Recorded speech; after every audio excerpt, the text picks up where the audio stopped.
What's up, guys? How's it going? Welcome to the daily recap for the London session on Monday, the 7th of March on Euro Dollar. So weekly chart, we're obviously very heavily bearish with a lot of weekly momentum. However, we are coming into this extreme weekly demand zone with this inside bar here. So potentially expecting we may see a little bit of a weekly reaction, right? However, we don't have to start looking for longs. Price could easily smash through this.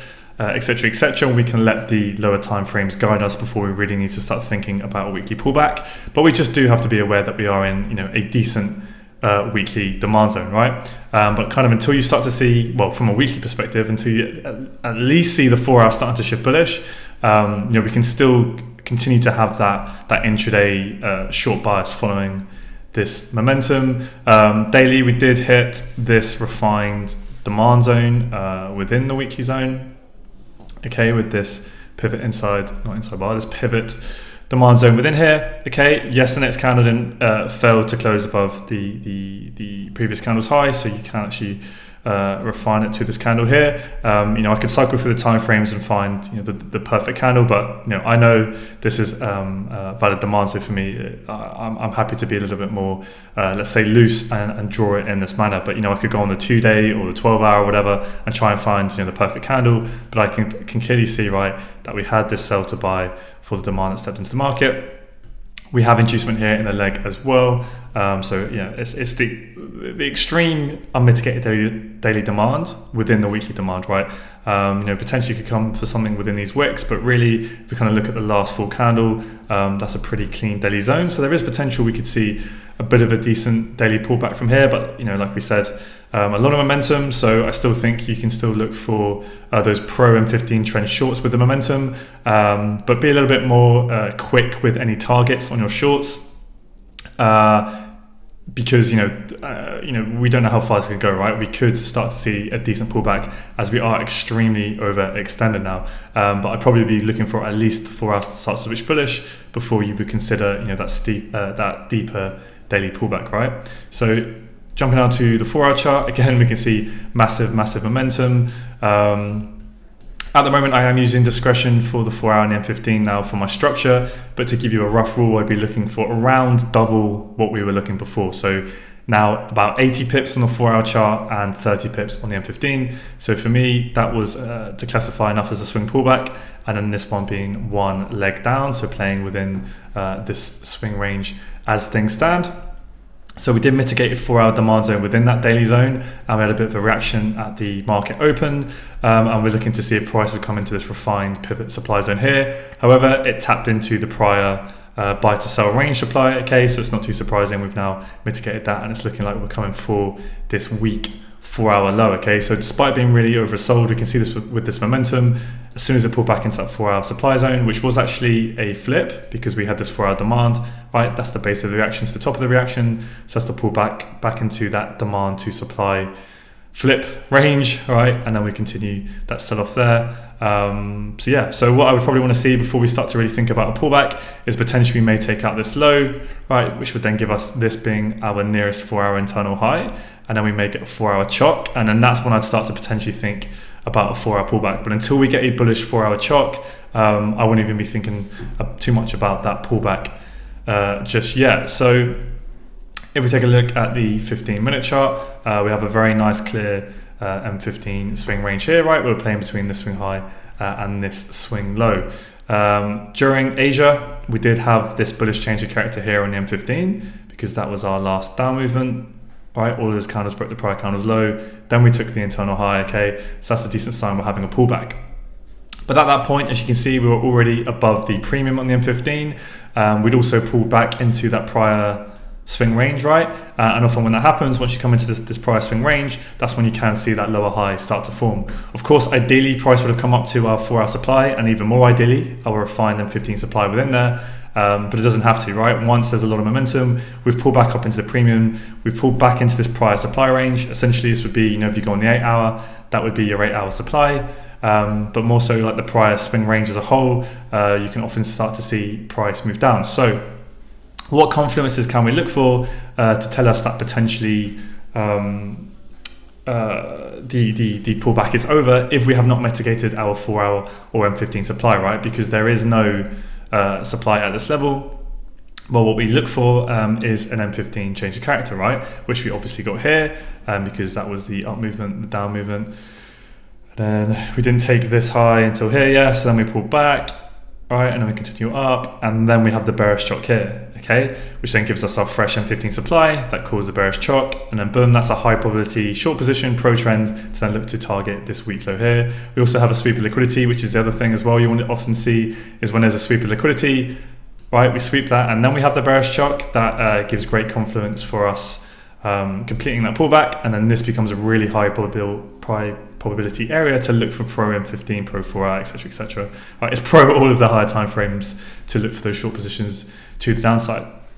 Now, before that happened, there was the opportunity to look for a quick counter trend long, as we had this sort of aggressive demand chain forming.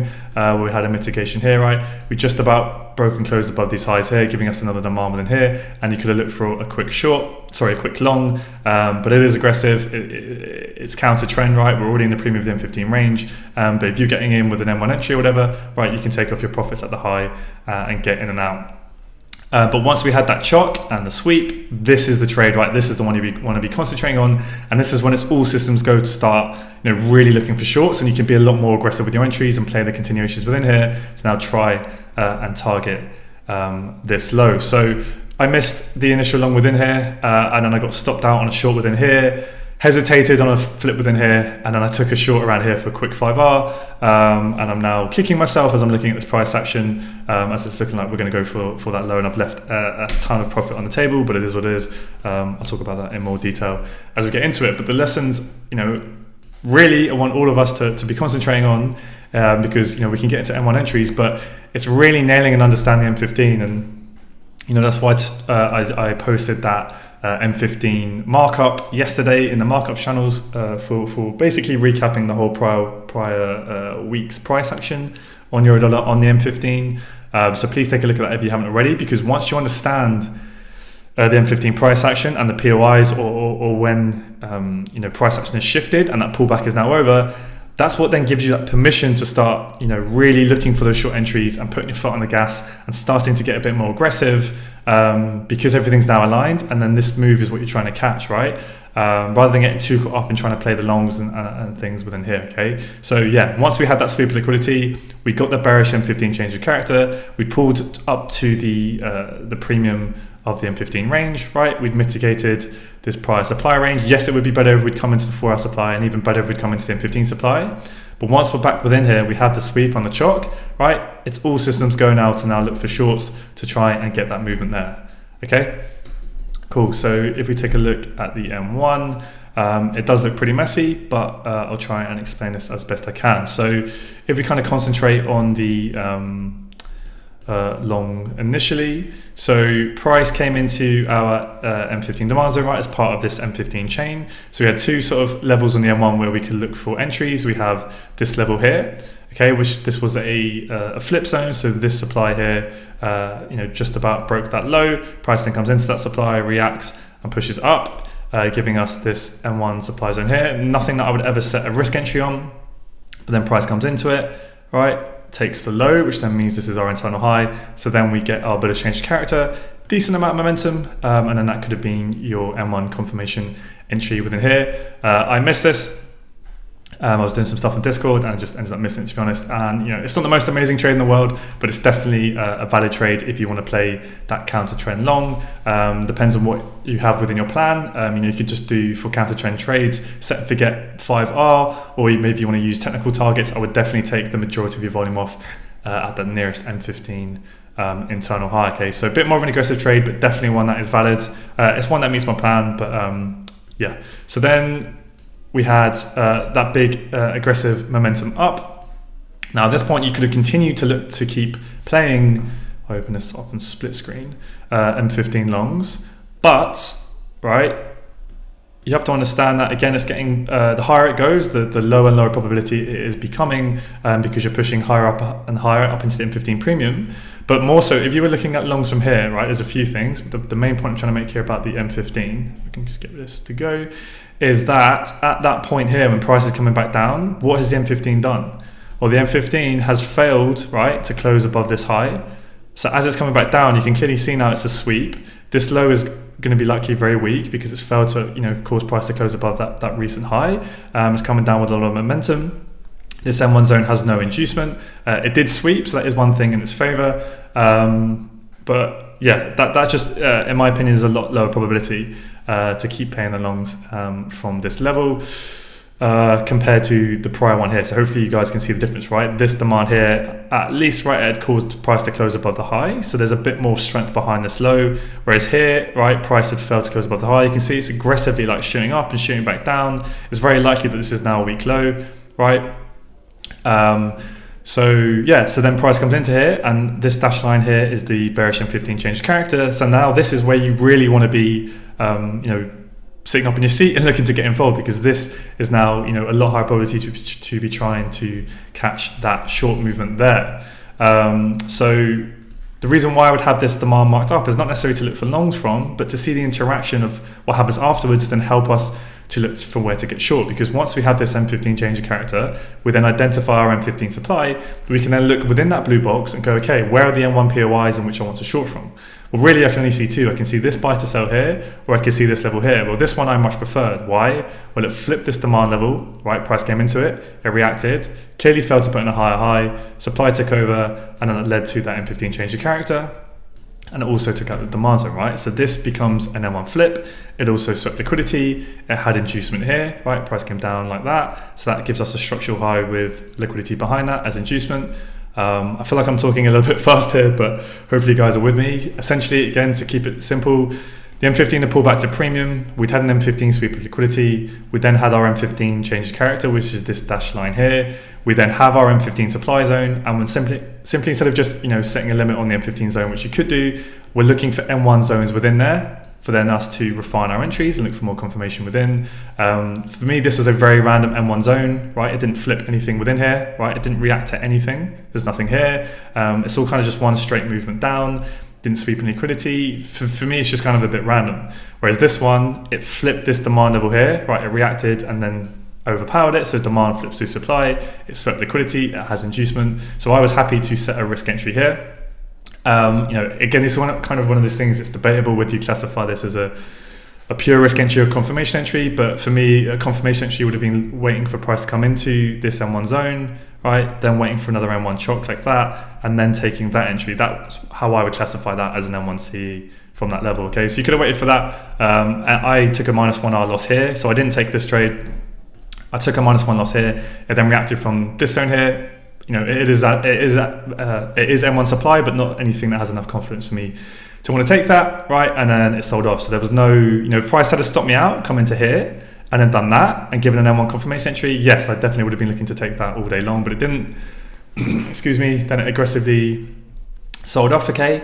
And then this is where we came into this extreme level here, where we reacted from this M1 demand. So for me, as we react from this M1 demand and then we push down, I'm sure I'll get a few questions about this because this M1 demand here had already done its job, right?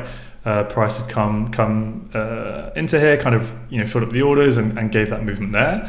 So I know some people might ask, why is this a valid flip? Well, for me, I still see there's enough demand within here. If anything, you could classify this as a seconds flip, right? It's probably a 30-second or clean on the 15 seconds. Price came in, it reacted. But why I like this is it swept liquidity, and then a lot of momentum came in down. So even if you maybe don't necessarily classify this as an M1 flip, it's still, and this is the key thing, right, led to an M1 swing breaker structure. Price closed below that low, right? If you see this is one big movement down, big pullback, and then it broke below that low, okay? So you can kind of look for something up within here, but for me, there's nothing really that clean. Whereas I classify this as a flip that swept liquidity and it had a straight push down. There was inducement in the leg as well, right? We had this pullback here.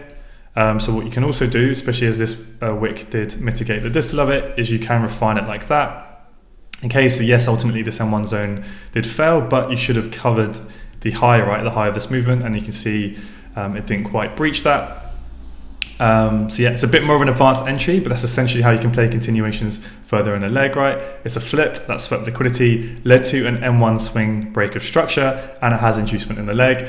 At the time, it looked a little bit messy to me. The M15 looked a little bit indecisive, even though I liked this overall move up here. But once I kind of missed that and took the loss there, at this point I was just hesitating. I saw the setup and I marked it out, but I didn't set an entry on it. And then we got a lot more momentum in, and then I thought, okay, right, looking at the M15 at this point, I really liked it now because we could see it was pretty likely this pullback was over, and we were going to go target that low.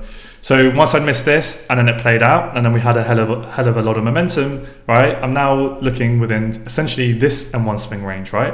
Because we've had this down movement, this up movement, essentially a break of that low, then we pull back, and then we have another down movement here. So I'm just looking to play this M1 continuation, right, to get that next movement. And this is aggressive, this is further in the leg.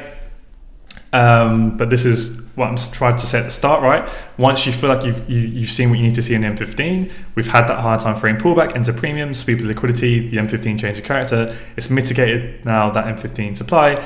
Now I'm happy to be aggressive to try and target this low, right? Especially with all of the higher time frames aligned, momentum is strong.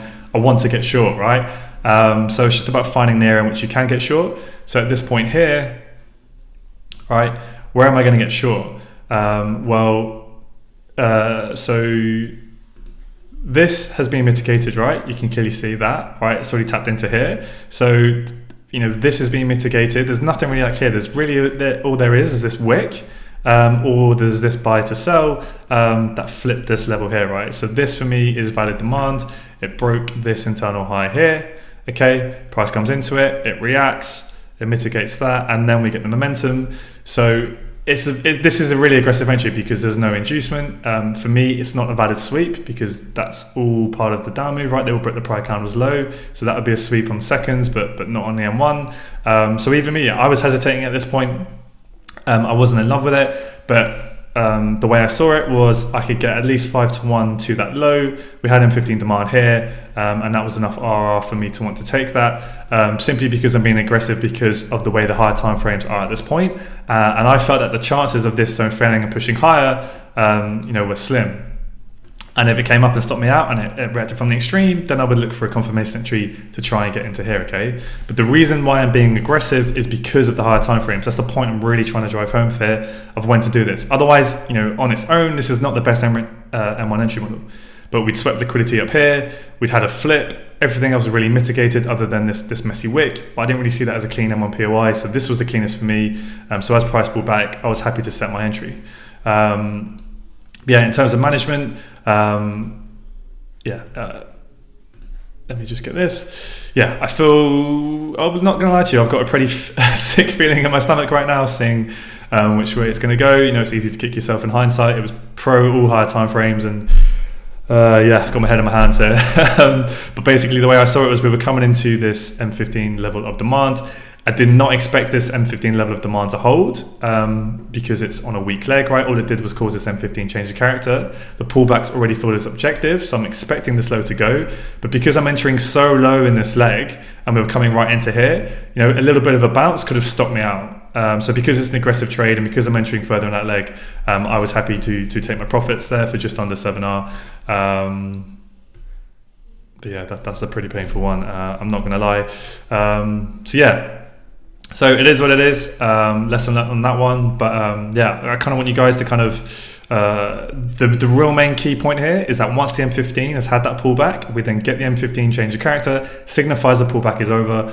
Everything's aligned now, right? M15 change of character. Again, don't be afraid to take these M15 entries as well, right? Whether you take, the most conservative way on the distal, even to the low, would you get 3.6R is not the best, but if you get nearer to the EQ, there you go. You got over 5R there to the low and beyond if this is going to continue to melt. So yes, that was a valid long in the morning. Be aggressive with your counter trend management, but once we got that big aggressive sweep, a lot of volume to the downside, a lot of momentum I should say, right? Now you have your M15 POI to work with.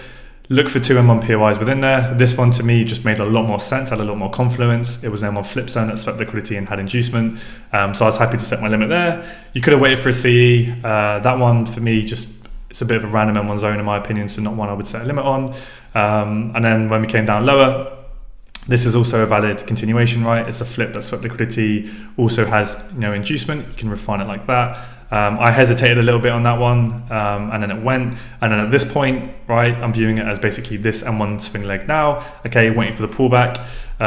This is an M1 flip, doesn't have an inducement and it didn't sweep, but I didn't really see where else price was going to go to because this was mitigated. This is mitigated. There's just nothing clean, right, other than this wick.